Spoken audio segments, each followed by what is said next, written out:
Hey y'all, Michelle Raza here with Finding Yourself SATX Life Coaching, helping you find your best self since 2017. Please take a look at our website. It's at www.findingyourselfsatx.com. There, if you like these videos, in addition to subscribing on YouTube, you can also donate to fund the Finding Yourself Book Club. And our life coaching programs start at $9.99. Thanks, y'all. So today we're going to talk about Melody Beattie's Codependent No More, finishing up her chapter on Feel Your Own Feelings, which is chapter 13. Last time we talked about feelings in general, how codependents lose touch with our emotions often. We are oppressed, depressed, and repressed. Many of us can quickly tell what someone else is feeling, why that person is feeling that way, how long they felt that way, and what that person is probably going to do because of that feeling. But in short, we're not really connected to our own feelings. So here she talks about how feelings can be positive motivators, negative motivators, and they can be quite painful. Your feelings can be quite painful. And so as a codependent, oftentimes it's easier to just turn off your feelings, turn them off to stop the pain, right? And so here she continues. I'm on page 144. In spite of the darker side of emotions, the painful ones, the ones that linger, the tricky ones, there is an even bleaker picture if we choose to become unemotional. Not feeling our feelings, withdrawing emotionally, and pushing that part of us away can be unpleasant, unhealthy, and self-destructive.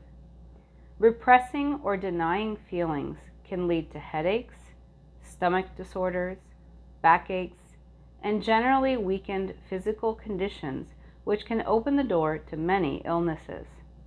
Repressing feelings, particularly if we are doing it during the denial stage of the grief process, can lead us into trouble with overeating, undereating, alcohol and other drug use, compulsive sexual behaviors, compulsive spending, not sleeping enough, sleeping too much, obsessing, controlling gestures, and other compulsive behaviors.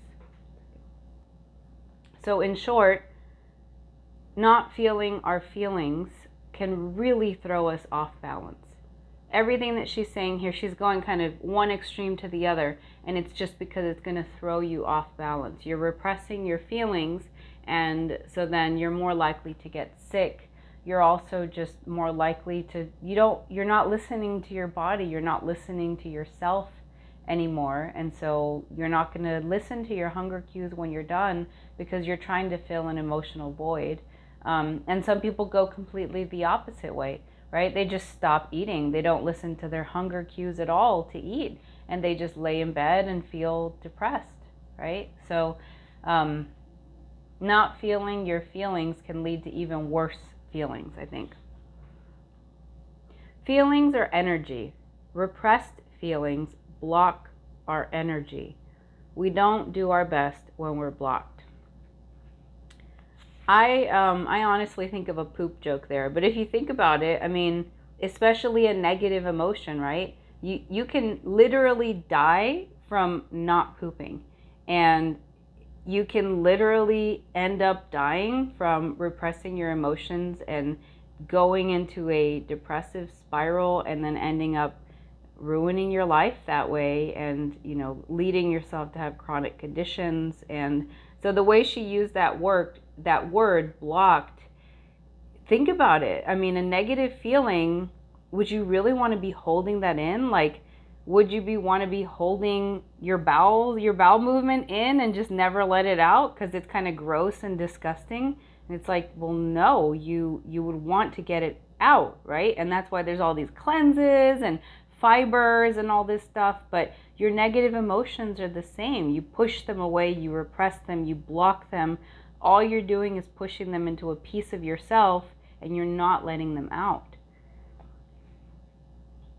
which is what she goes on to say here. Another problem with repressed feelings is they don't go away. They linger, sometimes stronger, and causing us to do many peculiar things. We have to stay one step ahead of the feeling. We have to stay busy. We have to do something. We don't dare get quiet and peaceful because we might then feel these emotions. And the feeling might squeak out anyway, causing us to do something we never intended to do. Scream at the kids, kick the cat, spill on our favorite dress, or cry at the party. We get stuck in feelings because we're trying to repress them. And like a persistent neighbor, they will not go away until we acknowledge their presence. The big reason for not repressing feelings is that emotional withdrawal causes us to lose our positive feelings. We lose the ability to feel. Sometimes, this may be a welcome relief if the pain is too great or too constant, but this is not a good plan for living. We may shut down our deep needs, our need to love and be loved, when we shut down our emotions. We may lose our ability to enjoy sex, the human touch. We lose the ability to feel close to people, otherwise known as intimacy. We lose our capacity to enjoy the pleasant things in life. We lose touch with ourselves and our environment. We're no longer in touch with our instincts.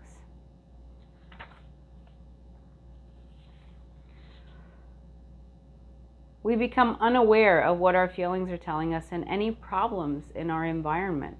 We lose the motivating power of feelings. If we aren't feeling, we're probably not examining the thinking that goes with it. And we don't know what ourselves are telling us. And if we don't deal with our feelings, we don't change and we don't grow. We stay stuck. Or in the words of Dr. Gibson, right, you may become that emotionally immature person because you're going to stop growing. So wherever you are in your emotional growth, if you start pushing away your feelings, that's where you're going to remain. You're never going to progress forward. So it really is important, especially oftentimes a codependent is partnered with a dependent who is an emotionally immature person. The dependent typically is that externalizer in Gibson's language, and the codependent is the internalizer in Gibson's language. And so by pushing away your feelings and just being go, go, go, go, go, you can become the emotionally immature person, the EIP, that is like the driven parent, the driven person, right? You're just go, go, go, go, go so that you don't have to feel, and you may unintentionally do damage to those around you, such as your children, by pushing away those painful feelings. You're also not acknowledging their feelings.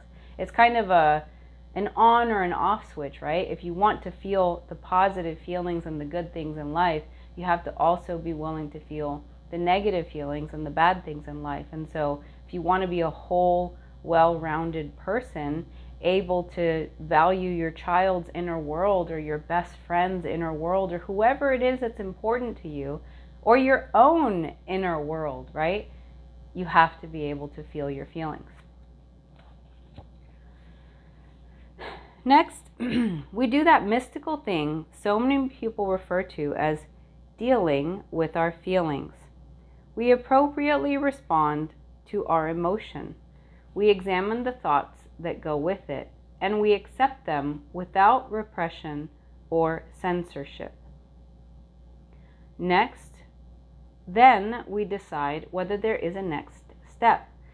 This is where we do our judging. This is where our moral code comes into play. We still don't judge ourselves for having the feeling.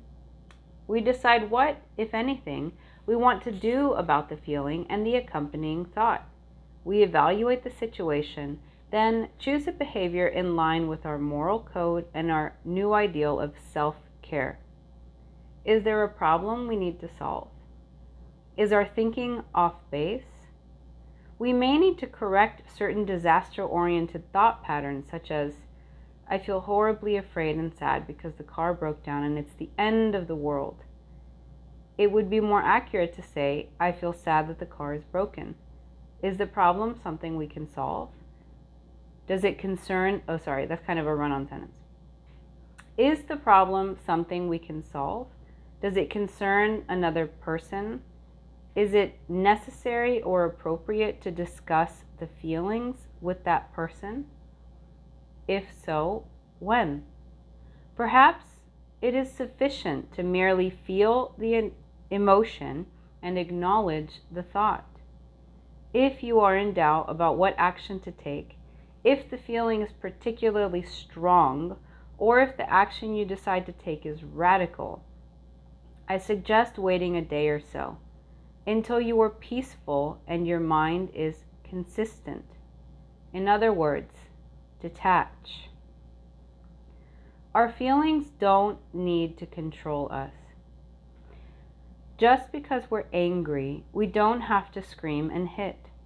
Just because we're sad or depressed, we don't have to lie in bed all day.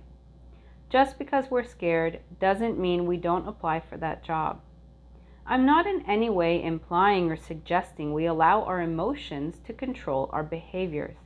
In fact, what I am saying is the opposite. If we don't feel our feelings and deal with them responsibly, they will control us. If we are dealing with our emotions responsibly, we submit them to our intellect, our reason, and our moral and behavioral code of ethics. Responding appropriately to our feelings also means we are liable for our feelings. Each person's feelings are his or her own. Nobody makes anyone feel. No one is ultimately responsible for our feelings except us, no matter how much we insist they are. People might help us feel, but they don't make us feel. People also cannot change the way we feel. Only we can do that. Furthermore, we are not responsible for anyone else's feelings, although we are responsible for choosing to be considerate of people's feelings. Responsible people choose to do that at times. However, most codependents choose to overdo that. We need to be considerate of our feelings too. Our feelings are reactions to life circumstances. Thus, etiquette requires that when you discuss a feeling with someone, you say, I feel such and such when you do such and such, not you made me feel. Okay, so just given the time and how long I've been talking, I'm going to stop and I will finish this chapter next time. I reviewed it before talking and I was like, I think I can get it done, but this stuff is dense. That's the thing. And it's, so let me just do this. It's dense and it's hard. Like, okay, great, feel your feelings. And I think I've said this in multiple videos, right? A lot of us don't even know how to put our feelings into words. And so one place that you can start is thinking, if today were a weather pattern, what would the day look like? Would it be sunny, bright skies, beautiful? Is it a cloudy day? That kind of helps you put your feelings into, like, is this the happy category or the sad category? Fearful, right? Thunderclouds coming. The other thing is, if your feeling were a color, what color would it be? And then depending on the association that you have with particular colors, and that'll help you distinguish whether a feeling is a positive one or a negative one. But it's important to let yourself feel and not be overly busy for the sake of not feeling. I think a lot of us are guilty of that. I myself was definitely guilty of that. And I might still be, right? I'm still super busy. But they come up. The feelings come up regardless. So whether you push them away or not, they're going to come up. And I think that piece where she said, yell at the children and kick the cat. I mean, I hope not. I hope you don't do that. But there are instances, right, when you're stressed and then you snap. And it's not at all what you're snapping at. You're stressed about something else.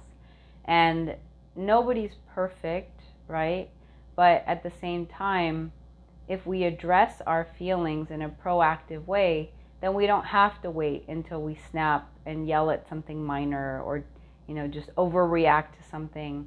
It's better if we take some time, and I know that I've mentioned this before, but if you like to journal, if you like to write it out physically on paper, write it out on your email or phone if you just prefer to type it, right? You can also do voice recordings, and those are super helpful. In a lot of instances, the journaling that really helps you, it's not so much writing it out, that's therapeutic, writing it out or speaking it out, but also going back and reading or listening what it was that you wrote. That's really beneficial too. And so that introspection that EIPs lack, and we don't want to be that person, that's what we need to do. We need to have introspection. We need to look into ourselves, see how it is, why it is that we do things a particular way. And there might be valid reasons, right? I am this way because this thing happened to me. Okay, that's step one. You've identified your behavior. But the next step is to really understand whether you want to keep acting that particular way despite what happened to you. Is the way that you're acting now in your best interest? And in the words of Dr. Judson Brewer, what do you get from this behavior now? Maybe in the past you were doing something to help yourself survive, right? And you needed to do this thing. But what do you get from it now? And that's how we rewire our brains and change our associations and move towards a more positive mindset. And one last thing before I close, because I know I just said positive mindset. Be very careful, right? There's this thing called toxic positivity, and you don't want that either. All your feelings are valid, whether they're positive feelings or negative feelings. And if you're one of those people who's like, good vibes only, positive things only, I'm going to be so happy today, you're actually making yourself sadder by not allowing yourself to feel those sad feelings. So taking some time, allowing yourself to feel, really is the fastest way to get rid of those negative feelings. You don't like them, so you push them away, but then they just linger longer and they fester and they get smelly. Think of the poop that doesn't come out, right? Those are your negative feelings. So you have to deal with them in order to get rid of them. So enough about that. Next time, hopefully, we will finish up the chapter. Thanks for hanging out with me today. I hope you do like and subscribe. Also visit our website. We're at www.findingyourselfsatx.com. There you can donate $1 to the Finding Yourself Book Club. You can also start your life coaching journey for just $9.99. Take care, y'all. Have a great week. We'll talk later. Bye-bye.